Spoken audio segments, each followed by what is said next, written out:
Me thirrje ta anuloni projektin, Adeu nuk shitet dhe me slogane politike, drejtuar kryeministrit Edi Rama dhe kreu të Partisë Demokratike Sali Berisha, qytetarët vlonjat zhvilluan një protestë në qytetin Bregdetar për projektin që do të realizohet në Zvërnec. Protestuesit mes tyre 10 të rinj marshuan përgjatë shëtitores bregdetare për t'u ndalur më pas në sheshin e Flamurit, ku mbajtën fjalime dhe shprehen kundërshtimin e tyre ndaj projektit që ka ngjallur debate në opinionin publik.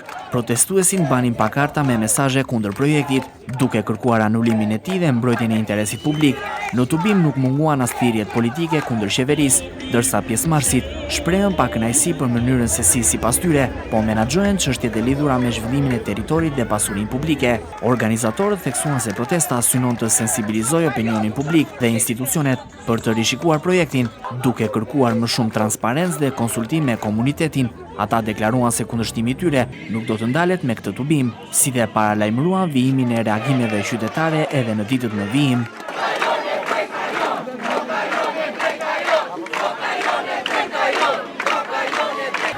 Vdekje traktarëve! Shqipëria e shqiptarëve! Vdekje traktarëve! Protesta u zhvillua pa incidente nën praninë e forcave të policisë, të cilat monitoruan mbarvajtjen e saj. Në përfundim, pjesëmarrësit përsëritën kërkesën për anulimin e projektit dhe përfshirjen e qytetarëve në vendimarrjet që prekin të ardhmen e qytetit dhe të zonave me rëndësi historike dhe publike.